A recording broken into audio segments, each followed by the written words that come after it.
사무엘상 8장 말씀은 이스라엘 백성들이 왕이 통치하는 국가의 필요성을 강력히 요구하고 사무엘은 그것이 원치 않지만 하나님께 기도하여 하나님의 허락을 받아내는 그러한 내용으로 기록되어 있습니다. 이러한 내용을 우리가 1절부터 자세하게 살펴보도록 하겠습니다.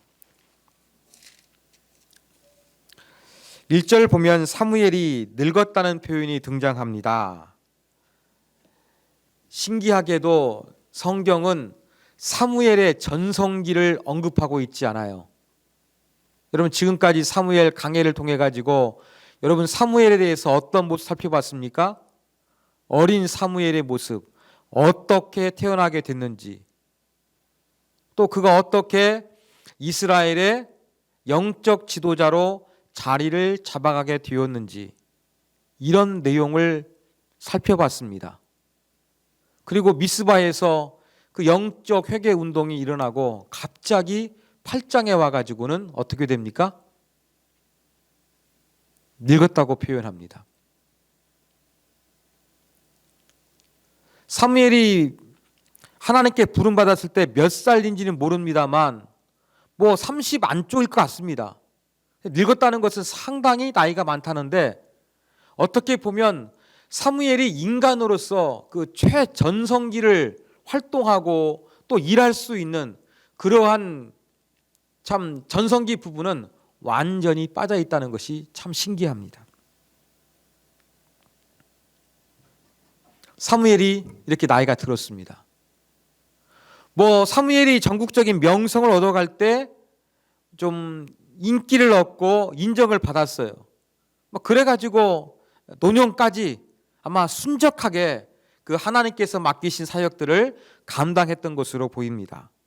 자기가 나이가 들어가니까 어떻게 합니까? 그의 아들들을 이스라엘 사사로 삼으니.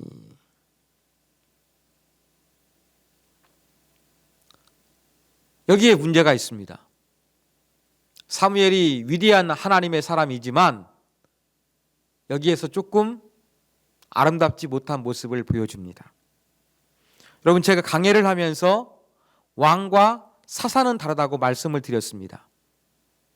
사사는 왕처럼 세습이 되지 않습니다.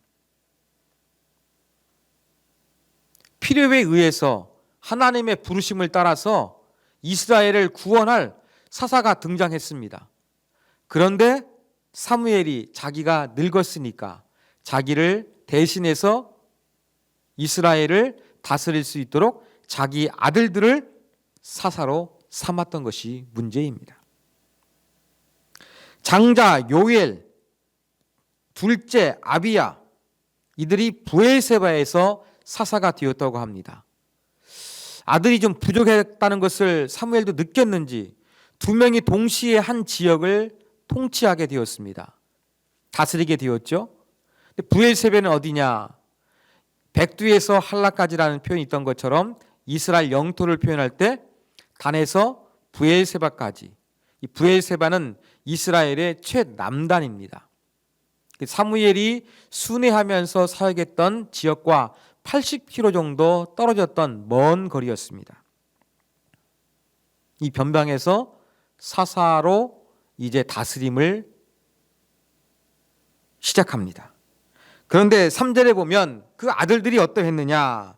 아버지의 행위를 따르지 아니하고 이익을 따라 뇌물을 받고 판결을 굽게 했다. 공정, 또 정의를 세울 수 있는 이러한 판결을 내려야 됐는데 돈을 좋아해서 뇌물을 받고 엘리의 아들들과 비슷한 모습을 사무엘의 아들들도 보였던 것입니다. 그러자 4절에 보니까 이스라엘 모든 장로가 라마에 있는 사무엘을 찾아갑니다. 그러면서 요구하죠. 5절, 보소서 당신은 늙고 당신의 아들들은 당신의 행위를 따르지 아니하니 모든 나라와 같이 우리에게 왕을 세워 우리를 다스리게 하소서. 왕정을 요구하는 것입니다. 사무엘이 나이가 많으니까 이제 언제 죽을지 모르고 또 불안했나 봅니다. 그리고 또 사무엘을 대신해서 통치할 수 있는 사사 사무엘의 아들들의 모습을 보니까 악행을 행하니까 가만히 둘 수가 없던 것입니다. 그러면서 이제 이스라엘 장로들은 회의를 끝내고 사무엘을 찾아가서 우리에게 왕을 세워 우리를 다스리게 하소서, 이것을 요구합니다. 자, 재밌는 것은 다스리라는 단어입니다. 히브리 말로는 왕이 다스리는 것과 사사가 다스리는 것과 단어가 틀립니다. 우리 한국말은 대통령이 다스리는 것과 영적 지도자가 다스리는 거 똑같은데 히브리 말은 달랐습니다. 그러면 우리에게 왕을 세워 우리를 다스리게 하소서 했을 때에는 왕의 통치를 나타내는 미스파트라는 단어가 말라크가 사용되어야 되는데, 사사의 통치를 의미하는 샤파트라는 단어가 사용되었습니다. 왕을 세우는데 통치 방식은 뭐예요? 사사시대처럼 하라는 것입니다. 이 말을 들으면 사무엘의 기분은 어땠을까요?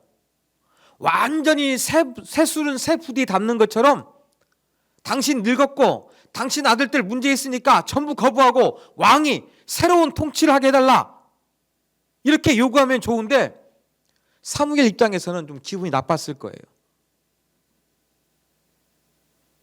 왕의 통치가 아니라 사사처럼 통치를 해달라는 겁니다. 그러면서 당신은 늙었고 당신의 아들들은 자격 미달이다, 이러한 요구를 하고 있습니다.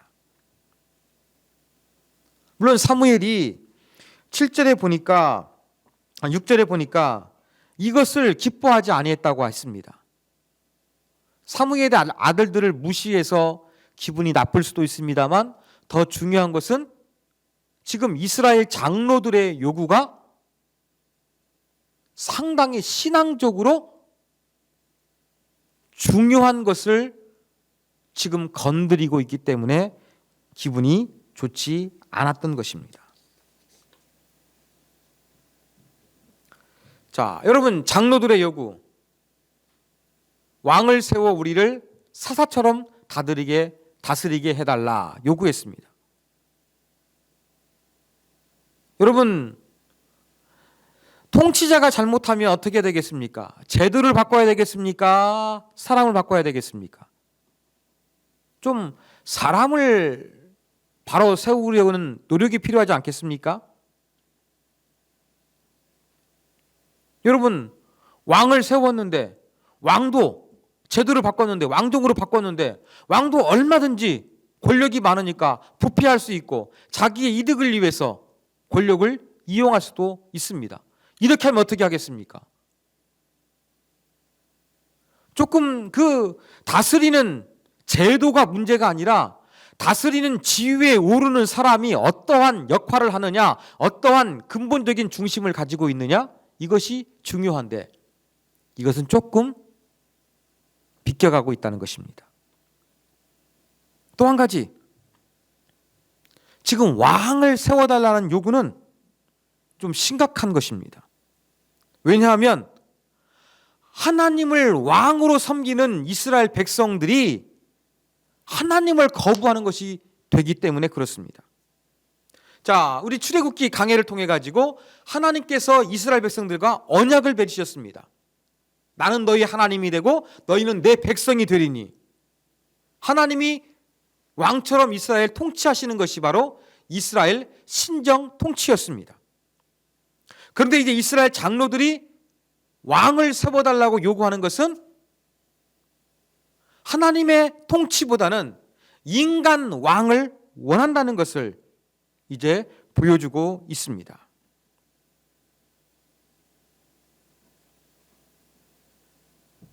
특별히 여러분, 한국 사회에서도 이 정치인들이 하는 이야기 보면은 특히 정치에서 그 정권을 잡지 못했던 이 반대편 야당의 사람들은 이러한 표현 자주 하더라고요. 대통령 권력에 대해서 제왕적 권력. 여러분, 대통령 얼마든지 요게도 지금 잡아갑니까? 아니잖아요. 저 어렸을 때만 하더라도 뭐 제가 아무것도 모르는데 그냥 젊은 혈기에 그냥 청소년 시절에 말 함부로 하면은 잡아간다고 저희 어머니가 말 조심하라고 막 그랬습니다. 여러분 고대 때는 어땠겠습니까? 더 철권 통치였을 것입니다. 그리고 이 로마라는 나라 보십시오. 이집트를 보십시오. 왕을 신처럼 숭배를 했습니다. 이렇게 고대 왕들은 신과 같은 대우를 받고 신처럼 행동하고 막강 권력을 가지고 있었는데 이 왕들이 이제 그 신처럼 군림하게 되면 큰 문제가 되는 거예요. 하나님이 왕으로 역할하지 못하고 인간 한 사람이 왕으로서 자기 마음대로 자기를 우상화하면서 통치할 수 있는 문제. 그래서 하나님이 하나님 되시지 못하고 이스라엘이 하나님 백성이 되지 못하는 이러한 심각한 신학적인 문제가 발생할 수가 있는 것이 바로 왕정을 요구하는 것이었습니다. 그러니 사무엘은 기뻐하지 아니했어요. 원어를 직역하면 사무엘의 눈에 악했다고 이야기합니다. 그러면서 이 문제 어떻게 처리할 것인가 사무엘 기도합니다. 물론 신명기에 보면 하나님께서 왕정에 대한 이야기를 말씀하셨어요. 11장에서. 그런데 하여간 문제가 되는 것은 무엇이냐? 왕 대신 하나님의 통치를 이스라엘 백성들이 거부하고 있다는 것입니다. 그래서 기도하니까 7절 하나님께서 뭐라고 말씀하십니까? 백성이 내게 한 말을 다 들어라. 들어주래요. 이는 그들이 너를 버림이 아니요 나를 버려 자기들의 왕이 되지 못하게 함이니라. 하나님 말씀이에요. 사무엘아, 사사 방식의 통치를 이야기하면서 너는 늙었고 네 아들들은 함량 미달이다 이렇게 말하고 있는데 너를 버린 것이 아니라 기분 나빠하지 마라. 이스라엘의 왕으로 통치하고 있는 나를 버리는 것이다. 하나님이 직접 이렇게 말씀하셨습니다. 근본적으로 이 사무엘을 불신하는 것이 아니라 여호와를 불신하고 있다는 것을 하나님이 지적하셨습니다. 또 한 가지 8절은 이스라엘의 고질병을 언급하십니다. 내가 그들을 애굽에서 인도하여 낸 날부터 오늘까지 그들이 모든 행사로 나를 버리고 다른 신들을 섬김같이 내게도 그리하는도다. 무슨 말이에요? 출애굽했을 때부터 지금까지 시간이 몇백 년 지났음에도 불구하고 여전히 이스라엘 백성들은 하나님은 버리고 자꾸 가나안 사람들이 섬겼던 우상들을 섬기려고 하고 있다. 이것이 역사 속에서 나타난 이스라엘 백성들의 고질병이었다. 하나님이 지적하여 주고 계십니다. 그러면 하나님께서 9절 그들의 말을 들어주래요. 왕정 요구에 나를 버린 거야. 그러니까 기분 나빠하지 말고 그들 원하는 대로 해줘. 하나님께 말씀하십니다. 그렇지만 한 가지 9절에서 뭐라고 말씀하십니까? 엄히 경고하고 그들을 다스릴 왕의 제도를 가르치라. 하나님이 허락하시는데 옐로 카드를 주십니다. 왕정 제도에는 어떠한 문제가 있는지 이러한 왕의 제도에 대해서 분명히 어떠한 위험성이 있는지 어떠한 결과를 초래하게 하기가 쉬운지 이것을 경고해 두라고 하나님께서 말씀하셨습니다. 10절 사무엘이 백성들에게 하나님께서 해주신 말씀을 다 그대로 전합니다. 자, 그러면서 이제 9절에 언급된 왕의 제도 11절 이하에서 쭉 설명하고 있어요. 18절까지 정확히는 17절까지입니다. 11절부터 17절까지 왕의 제도가 가지고 있는 여러 가지 폐단 이것을 지금 하나님께서 사무엘을 통하여 전달하고 계십니다. 자, 그런데 이 내용 가운데서 왕은 백성들을 위하는 어떠한 정책을 펼치는 것이 아니라, 제공하는 것이 아니라 기본적으로 왕은 착취하는 사람이었습니다. 11절부터 17절까지의 내용은 왕이 백성들을 착취한다는 내용이 대부분입니다. 11절에서 언급하는 건 무엇입니까? 병역의 의무. 오랫동안 나라를 위해서 싸워야 합니다. 그 다음에 이제 12절과 13절 보면은 자녀들 어떻게 합니까? 일 시킨다는 거예요. 그냥 왕이 마음대로 자기가 원하는 것도 할 수 있도록 그냥 시녀나 종처럼 삼아가지고 일 시킨다는 그런 내용이 12절과 13절입니다. 그 다음에 14절 세금 걷어간다는 거예요. 밭이나 뭐 포도원에서 아니면 감남원에서 제일 좋은 거 가져가서 자기 마음대로 자기 신하들한테 나누어 주는 거예요. 15절 그 다음에 17절 보십시오. 우리 마치 11조를 하나님께 드리는 것처럼 왕이 어떠한 그 백성들의 재산의 10분의 1을 빼앗아갑니다. 착취합니다.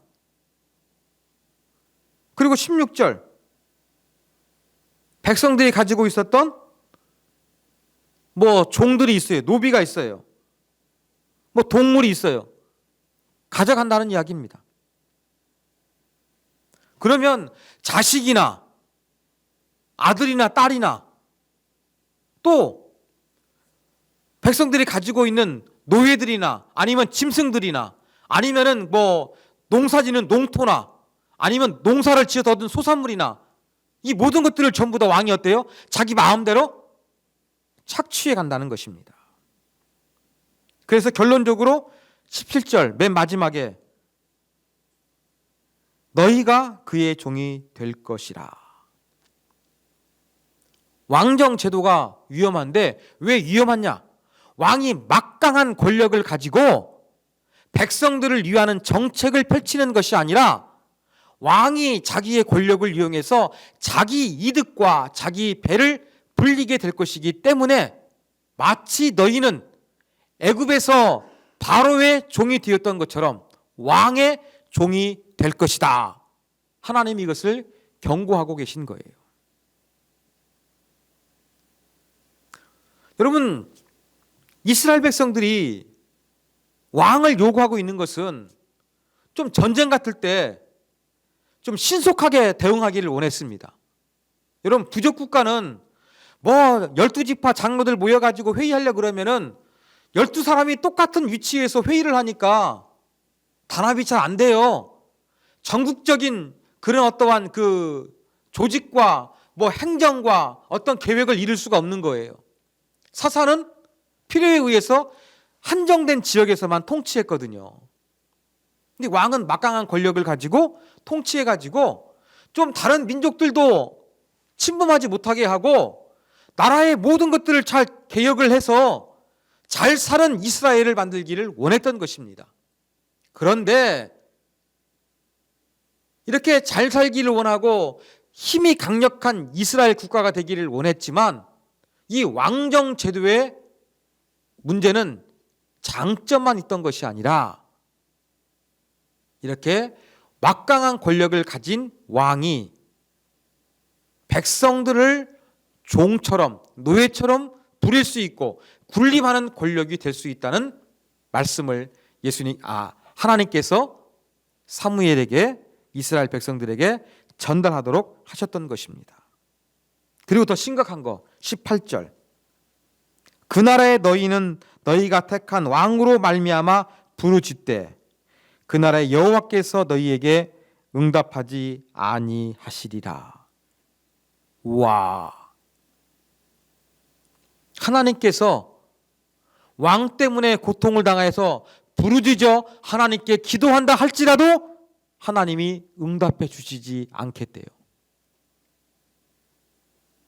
여러분, 하나님이 함께하지 않는 거, 하나님과 관계가 깨어지는 거, 우리 지금 사무엘상 강해를 통해 가지고 이것이 얼마나 중요한지 살펴보지 않았습니까? 법기가 있으면 뭐 합니까? 아무것도 아닙니다. 하나님 관계가 중요한 거예요. 이걸 이스라엘 백성들이 체험했어요. 다시 한번 하나님 말씀하십니다. 너희가 왕정을 요구해서 왕정 제도에 폐단이 일어나서 너희가 고통 가운데 부르짖으면 그때는 너희들을 내가 도와주지 않을 것이다. 하나님 이렇게 말씀하셨습니다. 와, 19절. 이스라엘 백성들 얼마나 왕을 원했는지 참 사무엘의 말을 듣고 다 무시해 버립니다. 하나님이 왕정 제도에 폐단이 발생해도 도와주지 않겠다. 이걸 경고하셨음에도 불구하고 19절 보시면 백성이 사무엘 말 듣기를 거절하여 아닙니다. 우리에게도 왕이 있어야 합니다. 여전히 똑같은 목소리를 외치고 있습니다. 우리도 다른 나라들 같이 되어, 이게 중요합니다. 여러분 5절이나 20절이나 지금 이스라엘 백성들은 뭘 원하는 거예요? 다른 나라들처럼 왕이 있어야 한다는 것입니다. 지금 이스라엘 백성이 살고 있는 고대 근동의 여러 국가들을 보니까 잘 사는 나라, 강력한 나라는 전부 다 왕을 가지고 있거든요. 세계사의 흐름이 왕정 체제를 유지해야 강력한 국가를 만들 것처럼 보이는 그러한 시점이었습니다. 그래서 이스라엘 백성들은 다른 나라와 같이 우리에게도 왕이 있어야 합니다. 왕정 제도의 폐단을 언급해도, 하나님이 그들을 도와주시지 않겠다고 경고해도 여전히 왕정 체제를 강하게 요구하고 있습니다. 그러면서 20절 보면은 언급하는 것이 전쟁이에요. 전쟁에서 좀 신속하고 강력한 나라가 되어서 외부의 침략을 막기 위해서 이러한 요구를 했던 것으로 보입니다. 다시 사무엘이 백성들 말을 듣고 하나님께 나아갑니다. 22절 하나님 말씀하십니다. 그들의 말을 들어 왕을 세우라. 사무엘이 이스라엘 사람들에게 하나님께서 왕을 세우라고 말씀하셨으니까 이제는 해산하십시오. 끝. 이렇게 해서 사무엘상 8장이 끝나고 있습니다. 자, 여기에서 우리는 이제 배울 수 있는 교훈점 몇 가지를 살펴보도록 하겠습니다. 첫 번째 교훈입니다. 여러분, 절대 권력은 타락하기가 쉽다는 것을 8장이 보여주고 있습니다. 자, 말씀드린 대로 사무엘이 이스라엘의 선지자요, 제사장이요, 또 사사로서 잘 다스렸습니다. 어린 시절부터 엘리 제사장에서 나시린으로 하나님께 바쳐졌고 한평생을 이스라엘을 위해서 수고하면서 또 사무엘 통치 가운데 평화가 있었습니다. 블레셋이 다시는 침범하지를 못했습니다. 그런데 나이가 들어서 늙게 되자 사사직은 세습 제도가 아님에도 불구하고 아들들에게 이스라엘을 다스리게 했습니다. 물론 사무엘이 독재를 폈던 건 아니겠지요. 정의롭고 백성들이 사무엘을 의존하고 있지 않습니까? 아들들은 당신하고 다르다고. 사무엘의 이 권세에 순종하고 있어요. 그 사무엘이 잘 했다는 것입니다. 그런데 안타까운 건 뭐예요? 아들 문제를 제대로 하지 못했어요. 백성들 위해 사무엘은 군림하지 않았지만 그래도 나름대로 사무엘도 권력을 가지고 있다 보니까 욕심이 생겼는지 나이가 들어서 그랬는지 자기의 아들들을 사사로 세우는 안타까운 실수입니까? 범죄입니까? 잘 모르겠는데 하여간 이렇게 됐습니다. 절대 권력은 오래가면 썩는다. 이 말이 사실인 것처럼 보여줍니다. 그 다음에 여러분 또 한 가지, 왕정제도, 지금 이스라엘 백성들이 요구하고 있잖아요. 사사들의 통치 너무나 느슨해요. 부족국가 같아요. 중앙 집권적인 강력한 통치가 이루어져서 좀 병사도 키우고 전국적인 어떤 행정 조직이나 많은 그 개혁들이 이루어지기를 지금 이스라엘 백성들은 갈망하고 있습니다. 그런데 왕은 사사보다 훨씬 더 강력한 절대 권력을 가지고 있어요. 그런데 이 절대 권력을 갖다 보면 하나님 뭘 지적하십니까? 왕이 너희를, 바로가 너희를 노예로 삼았던 것처럼 왕을 세우면 왕이 너희들을 노예로 만들 것이다. 하나님이 경고했습니다. 왕의 절대 권력, 왕이 절대 권력을 가지고 독재를 피고 자기 이득을 취하고 심지어 자기를 신처럼 숭배하게 만들 수 있는 가능성이 많다는 것, 하나님이 언급하셨습니다. 이러한 두 가지 내용에 의해서 우리는 절대 권력은 타락하기 쉽다는 것을 기억해야 되겠습니다. 우리가 타락하지 않는 방법은 무엇이겠습니까? 늘 넘어질까 조심하며 초심을 잃지 않는 것입니다. 여러분이 하시고 있는 일들이 오래되었습니까? 여기에서 초심을 잃지 않도록 조심하시기를 바랍니다. 내가 모든 것을 마음대로 할 수 있다는 이 절대 권력을 우리의 마음속에 의식하고 품게 되면 이것을 통해서 우리는 하나님을 영화롭게 하고 하나님을 섬기고 다른 사람들을 잘 행복하게 도와주는 것이 아니라 나의 이득만을 취하는 것으로 변질될 수 있는 가능성이 많다는 것을 우리가 반드시 기억해야 되겠습니다. 두 번째 교훈입니다. 시대적 요구나 흐름을 따르는 것에 주의해야 한다는 교훈점을 얻을 수 있습니다. 여러분, 지금 이스라엘 백성들의 요구가 무엇입니까? 다른 나라들 같이 되어 우리의 왕이 우리를 다스리게 해 주십시오. 그렇게 20절 이야기했습니다. 5절에도 보면은 모든 나라와 같이 우리에게 왕을 세워 우리를 다스리게 하소서 요구하고 있습니다. 기준이 뭐예요?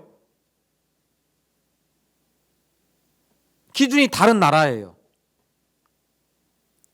지금 가나안 땅에 정착했는데 주변 국가들 잘 사는 나라 보니까, 번영하는 나라 보니까 전부 다 왕을 가지고 있거든요.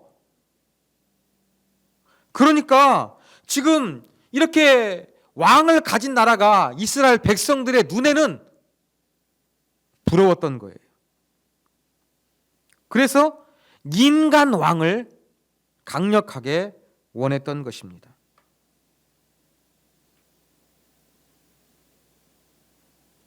막강한 카리스마를 가지고 나라를 잘 다스려 가지고 주변의 민족들 전쟁을 통해서 제압해버리고 또 이 사무엘 아들들처럼 부정부패 행하는 거 효과적으로 척결할 수 있는 강력한 왕, 이러한 왕을 이스라엘 백성들이 원했던 것입니다. 그런데 기준은 바로 무엇이었습니까? 다른 나라들 같이. 무슨 말이에요? 세계사의 흐름이 왕정으로 흐르고 있는 것 같아요. 시대적인 요구, 시대의 흐름이 왕정의 대세다. 이것을 깨달은 거예요. 그래서 하나님께도 뭘 요구하는 것입니까? 시대적인 흐름과 요구가 왕정 제도이니까 우리에게도 인간왕을 세우게 해주십시오. 이걸 요청하고 있는 것입니다. 근데 이스라엘 백성들이 미처 생각하지 못한 게 있어요. 그게 무엇입니까? 강력한 정부 구축될 거예요.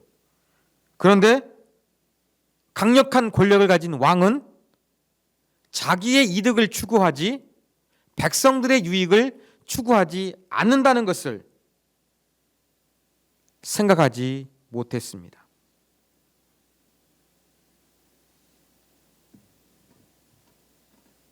특별히 이 유일신교를 섬기고 있는 이스라엘 백성들에게는 더 위험한 거였어요. 왜요? 자, 다신교가 여러 신들을 섬겨요. 근데 고대의 왕은 막강 권력을 가졌어요.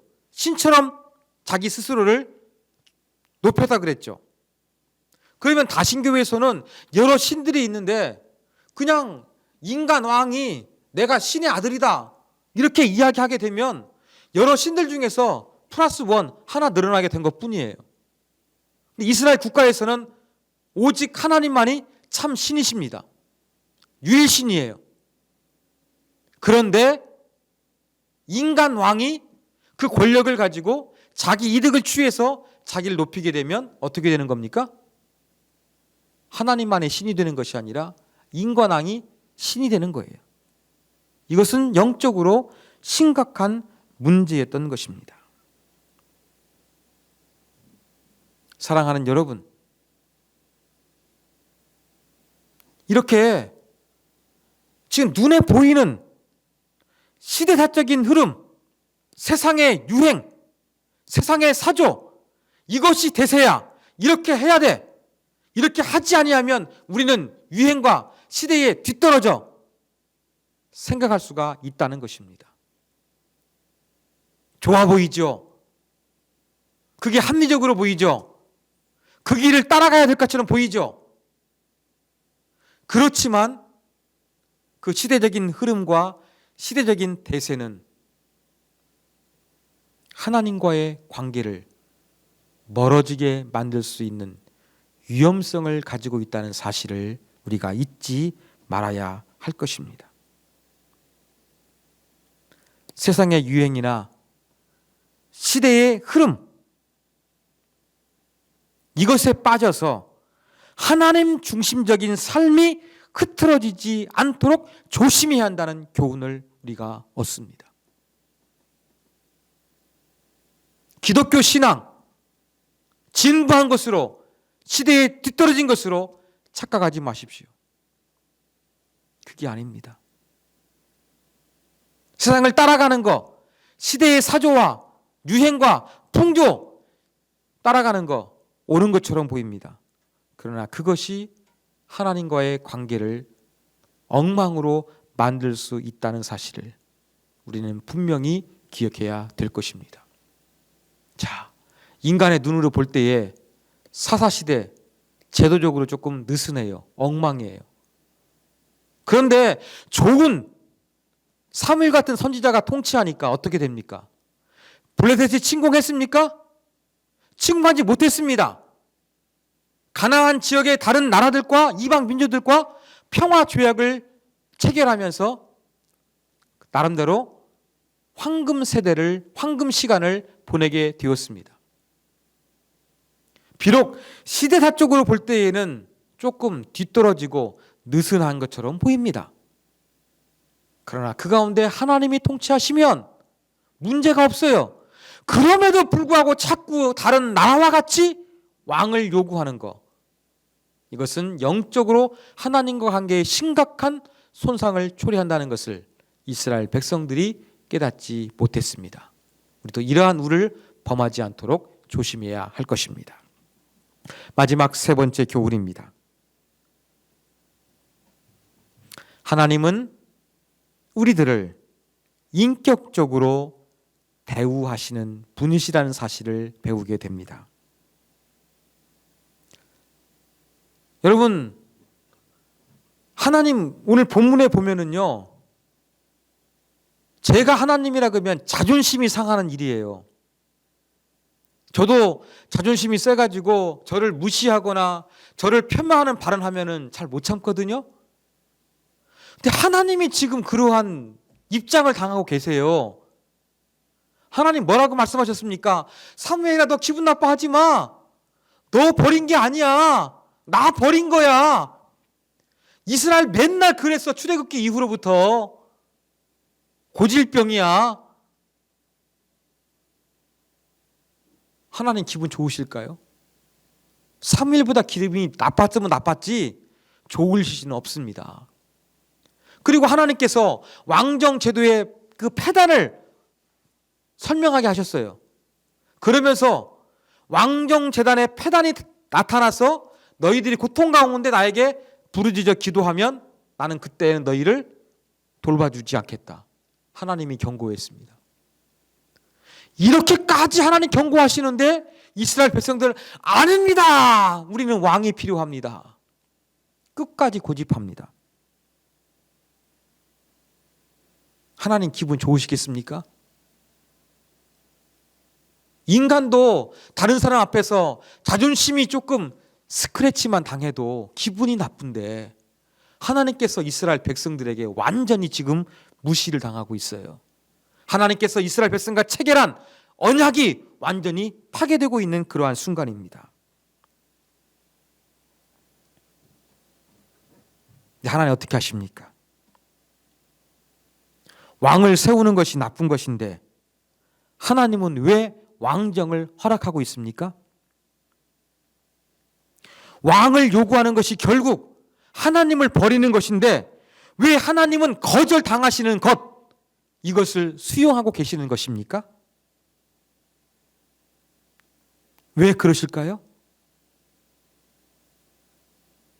사실 성경 속에서 하나님은 늘 이러한 모습으로 기록되고 계십니다. 하나님은 인간의 요구에 허락해 주십니다. 하나님 보시기에는 분명히 아닌데도 인간이 요구하니까 그냥 들어주십니다. 왜 그렇게 하시겠습니까?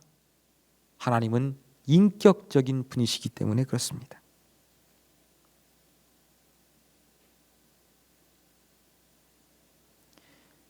인간에게 부당한 요구를 당하셔도 하나님은 그래, 니들이 원해?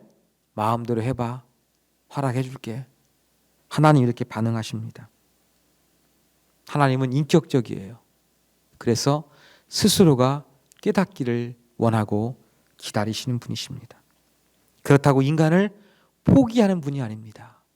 포기하지 아니하고 스스로 깨달을 수 있도록 시간을 주고 기회를 주고 인격적으로 대우하시는 하나님의 모습을 우린 여기에서 볼 수가 있습니다.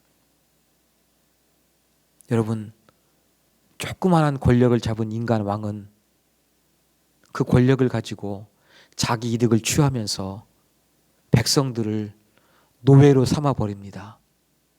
그런데 온 우주 만물을 창조하시고 다스리시는 하나님은 어떻게 하십니까? 왕과 비교될 수 없는 막강 권력을 가지셨지만 그 권력을 가지시고 우리를 로봇으로 만드시거나 우리의 공포감을 주시거나 자유의지를 박탈하시거나 우리를 노예로 대우하는 것이 아니라 어떻게 하십니까? 인격적으로 대우하시는 분이십니다.